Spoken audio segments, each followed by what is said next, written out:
Happy Monday. Good morning. Good morning. I hope you had a lovely weekend. Um, I was contemplating this weekend. I've been going live weekdays. I started off saying I was going to go live every day of the week, 7 days a week, and that just was not, that didn't work. Just flat out did not work. So I decided that I would go live Monday through Friday for the entire month of August. And this weekend, as I was thinking about the upcoming week and maybe what the topic would be, I thought, you know what?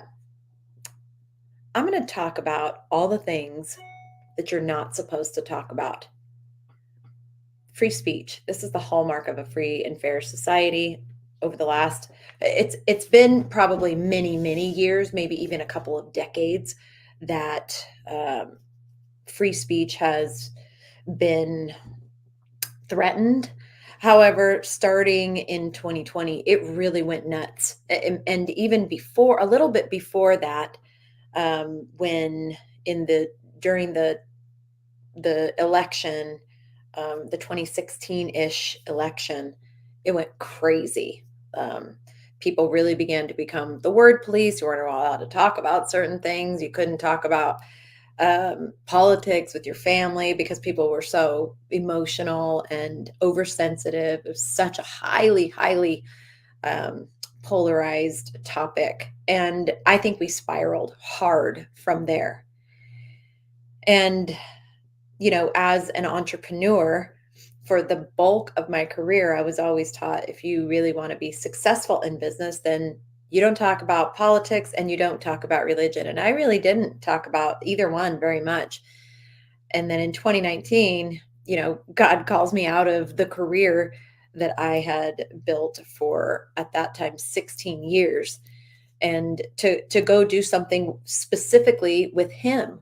And so that whole part of my life that I had kept kind of like buried, my faith and how I felt about things, really came straight to the forefront. And here now, Bobby and I founded a company that is completely faith forward. And it's way we talk about the Lord all the time. So it's really been an interesting shift. I will be honest with you. But now, and then COVID happened, and you like everything around the topics of masks and vaccinations and all of that, it got so polarized. It was like really crazy. Yeah, I agree. We didn't spiral, we plunged. It's been really wild. And we've lost a lot of I know people that have lost friendships, relationships with family members, because you don't agree. This is the most immature attitude I have ever been around, that you cannot be friends with somebody or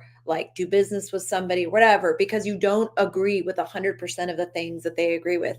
When did we all have to be little robots?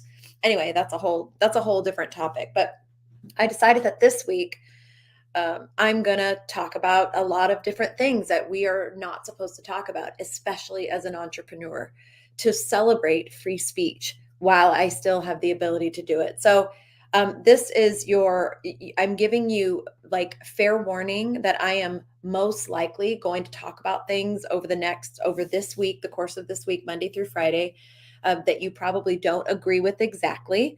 I welcome healthy conversation. I believe that just about any problem can be solved through great communication. I would caution you to uh, think for yourself, use critical thinking. I would caution you not to just become a little parrot for the things that you have heard via the media, and to have a really great open discussion without bashing people and without name calling. That is such low level humanity. That's such a low level of intelligence and maturity, in my opinion, is just name calling and bashing. So I welcome you into conversations this week, without doing those things. And a little bit about me before I get into my topic today. My topic today, just in case you were wondering, is I'm going to talk about abortion today. I want to say that I have always been a person that thought for myself. I have always been a person that wanted to discover information for myself. I didn't take everything at face value. The veil is very thin for me. The Holy Spirit, the presence of the Holy Spirit in me is able to recognize truth and purity very easily. And so when I hear things or see people speak or when I read things, I have an innate sense of truth and righteousness, which I actually believe every human on the planet has the capacity for that. It's just been something that has been very easy for me to discern over the years. And so I would be labeled by a lot of people kind of a fringe conspiracy theorist. I don't go all the way crazy like so many of them do, but many of the things that have been called conspiracies have been, as time has gone on, they have been discovered that they weren't conspiracies. This was truth. So there are a lot of things that I believed from many years ago that I had still believe that became polarized topics that people would say my opinions on them are conspiracies and unfounded, blah blah blah. So I am putting that out there right now. I'm not saying trigger warning, because if you are triggered, that is your problem, not mine. I am just saying that I'm going to talk about things this week that are polarizing topics that people are very passionate and have opinions about. And it is my right to do so. And again, I welcome healthy conversation, but I will not welcome or even respond to name calling or anything like that as the week goes on. So before I talk about the agenda of abortion, because there is a very clear agenda in the political world for abortion, I want to say this. It is very easy to discern whether you are a follower of Jesus or not, that evil exists in the world. I think we could all agree on that. We can all agree that evil exists in the world today. We see it played out in a lot of ways. Evil behavior from human beings, evil agendas, evil corporations, evil ideologies. I would think that is not something that is in question. But if evil exists, if the presence of evil exists, it's not something that you can see with your eyes. You don't see a wave of evil coming. Exists in the spirit world. If evil exists, so does the power of God, the power of the Holy Spirit here on earth. And so because of that, I think it's time for Christians to call on the power of the Holy Spirit, to empower them to begin to be bold and fight against the evil with good. Right? It is Martin Luther King said, now I can't even think of his quote, but it's, the only way to overcome darkness is with light, something to that effect. And so I believe that we have a responsibility as followers of Christ to really to be the good, to pursue the good, to talk about the good, and to stand up against evil agendas. And I believe that in the political realm right now, it is very easy to see that there is an evil going on in politics, and there is a party of evil, and there is a party that is fighting very hard against the evil. And I want to talk about the topic of abortion. So many of you know my story. You know that I became pregnant when I was 16 years old. I was a junior in high school. I found out, yes, darkness cannot drive out darkness. Only light can do that. Thank you, Dagmar. I knew that it was something close to that. And so I don't share my opinion to create darkness. I share my opinion to talk about and to bring light, and to open up a topic of conversation and maybe help somebody think a little bit different about this particular topic. And I feel that I have the right to talk about this as a woman, and as a woman that was confronted with a situation when I was 16 years old. I found out I was pregnant the first week of my junior year of high school. I was an honor student. I was the captain of the cheerleading squad. I was on a track to go directly to college. And I had a lot of things going my way. And I grew up in a Christian home, and my dad was not an anti-abortion activist, but he was very vocal about the fact that, that we don't believe in abortion. And when I found out I was pregnant, my dad, being the loving protector dad, and not wanting me to have a life that was harder than it had to be, wanted me to have an abortion. And I got my pregnancy test at a Planned Parenthood, which is an abortion clinic. And I made an appointment. After they didn't tell you instantly, then you had to like pee in a cup, and they called you back. And they called back and said I was pregnant, and I made an appointment to have an abortion because I had no business at having a child at the age of 16. What was my life going to be like? And ultimately, when it was time to do that, I chose to not abort my child. And there is not a day that goes by, she's 34 years old, that I regret that decision. I know a lot of women that have had abortions. I do not stand in judgment in any way, shape, or form. This is a personal decision that people have to make. But my life has been made so much better by being a mother, even still, even having been a mother so young. And what we see now is an agenda that is being called healthcare for women, and that disgusts me. It actually disgusts me that that's what that is the agenda that is being pushed forward. A specific, one of the people running for president is running on that platform by talking about what is her phrase? She wants to protect women's health care or something to that effect. I am so saddened to see that as a society, that so many people have bought into this agenda instead of teaching our girls, our young girls at any age, to value their bodies, teaching our women about abstinence, and that the sexualization of women does not have to be the thing. Instead of, we're talking about actually ending a life. I believe abortion is ending a life at any stage. If you do any study on the human body and the biology, and you watch when the egg gets fertilized, what happens? It is a supernatural process. I know many, many, many women that have fought infertility and have done everything they can to bring life into this world. I know many women that have miscarried at multiple stages, and what they wouldn't give to be able to create and produce life out of their own bodies.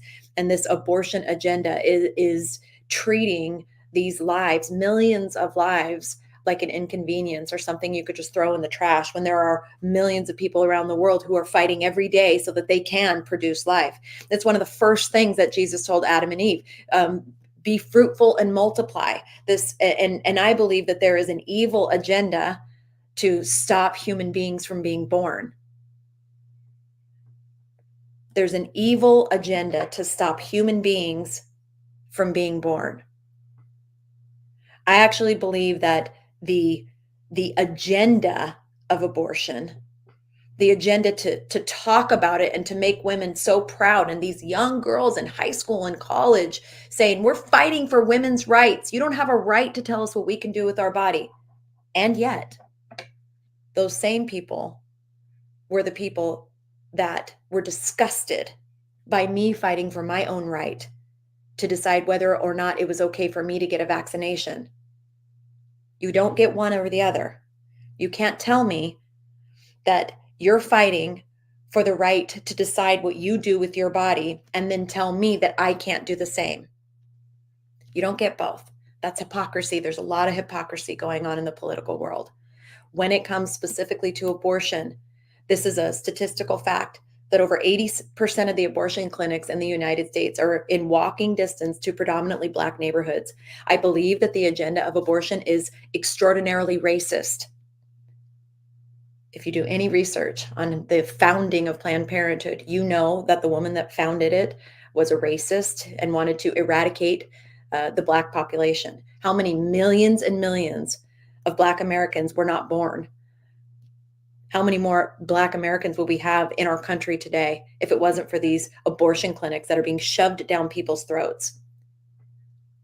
I reject this agenda of abortion. Now, with that being said, there are medical reasons that women need to take care of their bodies. And if my daughter was raped and she wanted to have and she got pregnant and wanted to have an abortion, I would support it 110%. I have 2 daughters and a granddaughter. I am completely pro woman. There is an agenda on the left that hates women. That hates women.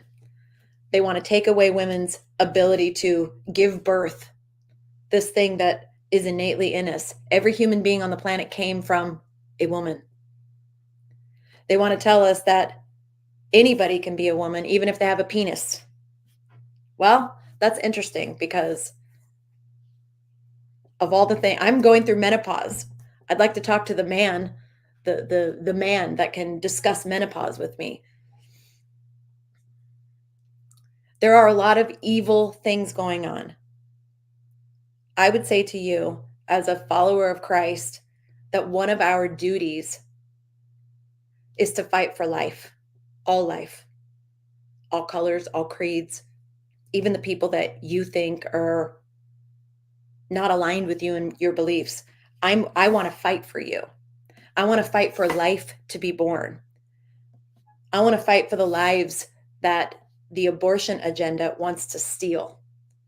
And I want to bring dignity back to women where they don't have to be sexually active. As again, I don't stand in judgment, clearly. I was sexually active in high school. I got pregnant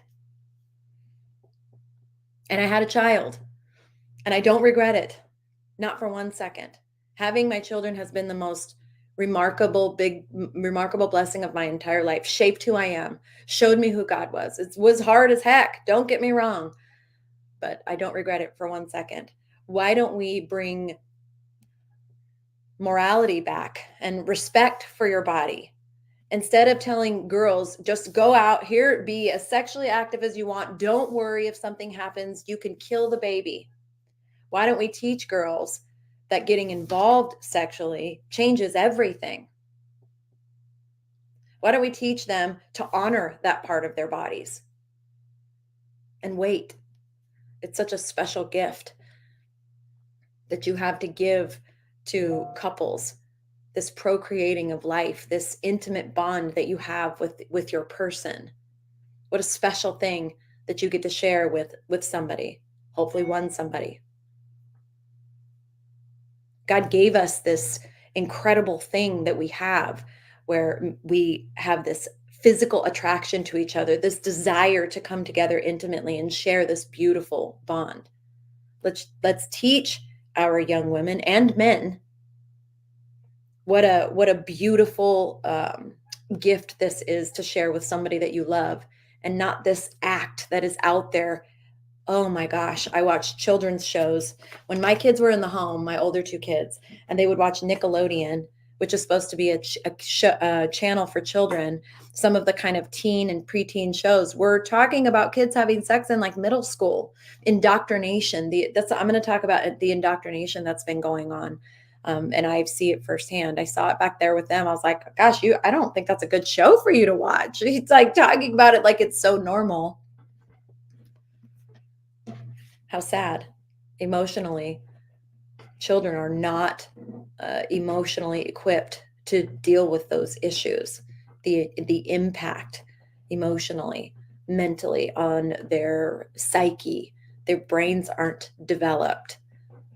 My brain wasn't developed, I'll tell you that. I would love to see this issue stop being something that people are fighting about. I feel so sad when I see women marching for women's rights, and instead of marching for women's respect. Why are so many abortions happening? I mean, birth control is free. You could go into any of these abortion clinics and get free birth control. It's kind of crazy. In the world that we live in today, it's readily available. Often many high schools have birth control that they just give away for free. The kids don't even have to tell their parents.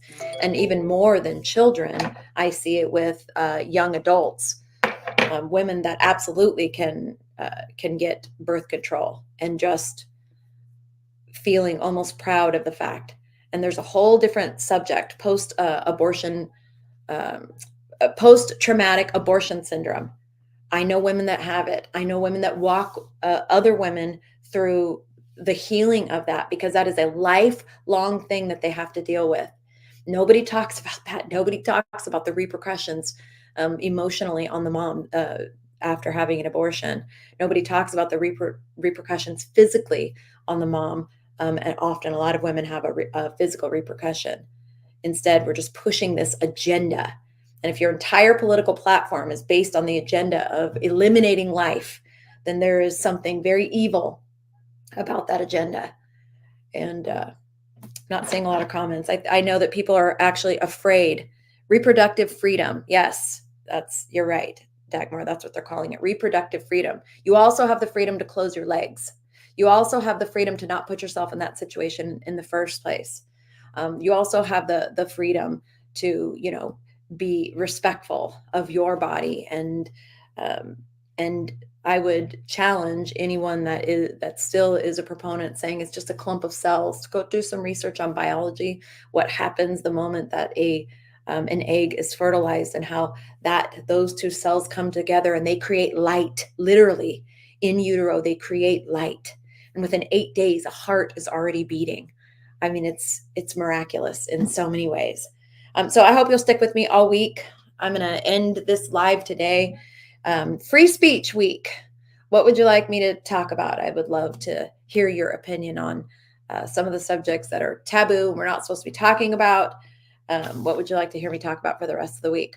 I'll be back here tomorrow with you. If you are new to following me or you don't know anything about Kingdom Alliance, in 8 minutes every Monday at 8:30 a.m. Pacific, we do a live prayer call that is welcome for anybody to come and join us. We start our week off with prayer, just putting everything in alignment and setting it at the feet of the cross, joining together. It's my favorite way to start the week, and I hope you will join me.